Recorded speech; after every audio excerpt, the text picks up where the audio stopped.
Instant புதினா சட்னி பவுடருங்க. கொஞ்சமாக தண்ணி விட்டு மிக்ஸ் பண்ணிங்கன்னா ஒரே செகண்டில் சட்னி ரெடி ஆயிரும். 2 டேபிள் ஸ்பூன் எடுத்து புதினா பவுடர் எடுத்து சேர்த்து கொஞ்சமாக தண்ணியை விட்டு மிக்ஸ் பண்ணோம்னா நல்லா இட்லி, தோசை, ஒயிட் ரைஸ்க்கு மிக்ஸ் பண்ணி சாப்பிட்ற மாதிரி ரொம்ப சூப்பரான புதினா பவுடர் ரெடி ஆயிருங்க. கண்டிப்பாக ட்ரை பண்ணி வச்சுக்கோங்க. ஒர்க்கிங் உமன்ஸ்க்கு, பேச்சுலர்ஸ்க்கு, அடுத்ததுக்கு ஹாஸ்டலில் இருக்க பசங்க எல்லாத்துக்குமே ரொம்ப யூஸ்ஃபுல்லாக இருக்கும்.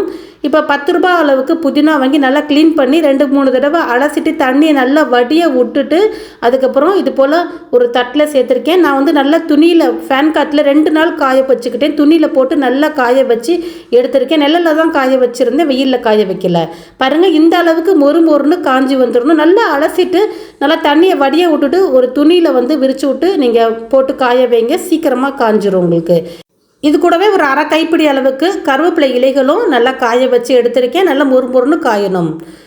இப்போ ஒரு பாத்திரத்தில் 4 டேபிள் ஸ்பூன் அளவுக்கு வெள்ளை உளுந்து எடுத்து சேர்த்துக்கிறேங்க. இதில் உருட்டு உளுந்து, வெள்ளை உளுந்து சேர்த்துட்டு இது கூடவே 2 டேபிள் ஸ்பூன் அளவுக்கு கடலைப்பருப்பு சேர்த்துக்கிறேன். இந்த சட்னி பவுடர் மட்டும் நீங்கள் ரெடி பண்ணி வச்சுக்கோங்க. ரொம்ப யூஸ்ஃபுல்லாக இருக்கும் உங்களுக்கு, ஒர்க்கிங் உமன்ஸ்க்கு, பேச்சுலருக்கெல்லாம். இப்போ லைட்டாக வறுபட்டு இருக்கும்போதே புளி சேர்த்துக்கிறேன். ஒரு நெல்லிக்காய் சைஸ், பெரிய நெல்லிக்காய் சைஸ் அளவுக்கு புளி எடுத்திருக்கேன். அதை வந்து இது போல் சேர்த்துக்கிறேங்க. இந்த பருப்பு வறுப்போடும் போதே சேர்த்துனிங்கன்னா புளியில் இருக்க ஈரத்தன்மை போயிருங்க. இதில் இருக்க அந்த நாரெல்லாம் எடுத்து கொடுத்துட்டு சேர்த்துக்கோங்க. ஓடு நாரெல்லாம் எடுத்து கொடுத்துட்டு சேர்த்துக்கோங்க. லைட்டாக செவந்து வரட்டும். கொஞ்சம் லைட்டாக செவந்த உடனே இதில் ஒரு 2 ஸ்பூன் அளவுக்கு கருப்பு எள்ளு சேர்த்துக்கிறேங்க. இது கூடவே ஒரு அரை ஸ்பூன் அளவுக்கு சீரகம் சேர்த்துக்கிறேன்.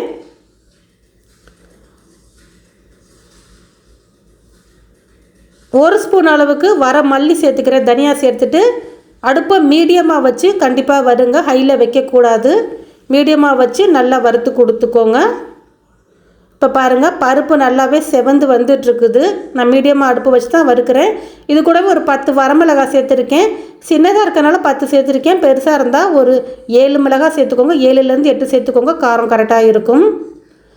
இப்போ நல்லா செவந்து வந்துருச்சு பாருங்கள். இந்த டைமில் ஸ்டவ்வை ஆஃப் பண்ணிக்கிறேன். எந்த அளவுக்கு செவந்து வந்தோன்னா ஸ்டவ் ஆஃப் பண்ணிட்டு இது நல்லா ஆற வச்சுக்கோங்க. ஆற வச்சுட்டு நம்ம அரைக்கலாம். இப்போ பாருங்கள், நான் கருவேப்பிலையும் அந்த புதினா காய வச்சதையும் சேர்த்துக்கிறேன் மிக்ஸி ஜாரில். மிக்ஸி ஜார் ஈரம் இல்லாமல் பார்த்துக்கோங்க. இது ஃபுல்லாக முழுவதும் சேர்த்துட்டு நல்லா நைஸாக பவுட்ரு பண்ணி எடுத்துகிட்டு வந்துடுறேன். பாருங்கள், நல்லா நைஸாக இது போல் பவுட்ரு பண்ணிவிட்டு நம்ம வறுத்து வச்சுருக்கோம் பாருங்கள், அந்த பொருளெல்லாம் சேர்த்து கொடுத்துட்டு இன்னும் ஒரு சில பொருளும் இதில் சேர்த்துக்கிறேங்க. ஃபுல்லாக முழுவதும் இது போல் சேர்த்துட்டு இதில் உப்பு சேர்த்துக்கலாம். நம்ம உப்பு பார்த்திங்கன்னா ஒரு டேபிள் ஸ்பூன் அளவுக்கு உப்பு சேர்த்துக்கிறேன். இது போல் சேர்த்துட்டு கொஞ்சமாக பெருங்காயத்தூள் ஒரு அரை ஸ்பூன் அளவுக்கு சேர்த்துக்கிறேங்க. சேர்த்துட்டு இது வந்து நல்லா நைஸாக பவுட்ரு பண்ணி எடுத்துகிட்டு வந்துடுறேன். இப்போ பாருங்கள், இந்த அளவுக்கு நைஸான பவுடராக இருக்கணும். இதுக்கு ஒரு சிம்பிளான ஒரு தாளிப்பு கொடுக்கணுங்க, எண்ணெய் சேர்க்காமல்.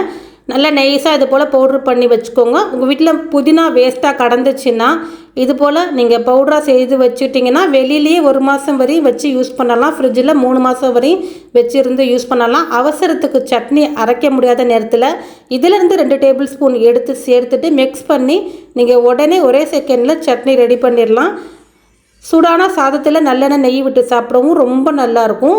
இப்போ தாளிப்புக்கு ஒரு பேனில் 1 ஸ்பூன் அளவுக்கு கடுகு சேர்த்துக்கிறேன். 1 ஸ்பூன் அளவுக்கு உளுந்து சேர்த்துக்கிறேன். இது நல்லா பொரியட்டும். கடுகு உளுந்தும் நல்லா பொரிஞ்சு வரட்டும். எண்ணெய் எதுவும் சேர்த்துக்காதீங்க. எண்ணெய் சேர்த்துனா ரொம்ப நாள் வைக்க முடியாது, சிக்கு வாசம் அடிக்கும் சட்னி பார்த்திங்கன்னா.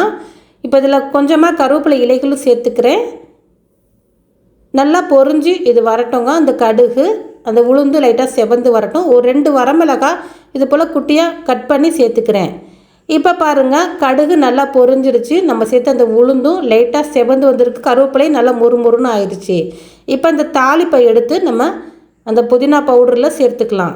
சேர்த்துட்டு நல்லா மிக்ஸ் பண்ணிவிட்டு இதை நீங்கள் ஒரு பாட்டில் அல்லது பிளாஸ்டிக் டப்பா எதில் வேணாலும் போட்டு ஃப்ரிட்ஜிலேயும் வச்சு யூஸ் பண்ணலாம், வெளியிலேயும் வச்சு யூஸ் பண்ணலாங்க. ரொம்ப நல்லாயிருக்கும். டக்குன்னு 2 டேபிள் ஸ்பூன் எடுத்து சேர்த்து கொஞ்சமாக தண்ணியை விட்டு மிக்ஸ் பண்ணிங்கன்னா போதும். சுட சுட இட்லி, தோசை, சப்பாத்தி எல்லாத்துக்குமே தொட்டு சாப்பிட்லாம். இந்த புதினா பவுட்ரு சுட சுட சாதத்தில் போட்டு எண்ணெய் நெய் விட்டு மிக்ஸ் பண்ணி சாப்பிடவும் நல்லாயிருக்கும்.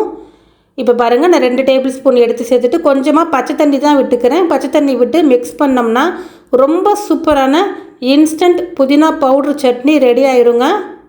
சுட சுட இட்லி தோசைக்கெல்லாம் செம்ம டேஸ்ட்டாக இருக்கும். கண்டிப்பாக ட்ரை பண்ணி வச்சுக்கோங்க. ரொம்ப யூஸ்ஃபுல்லாக இருக்கும். அது வேலைக்கு போகிற பெண்களுக்கெல்லாம் ரொம்பவே யூஸ்ஃபுல்லாக இருக்குங்க. ஹாஸ்டலில் இருக்க உங்கள் பசங்களுக்கும் நீங்கள் செய்து கொடுத்து அனுப்பலாம். சாப்பிட்றதுக்கு அவ்வளோ டேஸ்ட்டாக இருந்துச்சு. நீங்களும் செய்து பாருங்கள்.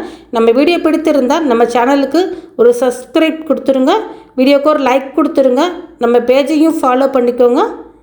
ஓகே ஃப்ரெண்ட்ஸ், செய்து பார்த்துட்டு எப்படி இருந்துச்சுங்கிறத சொல்லுங்கள். பாய்.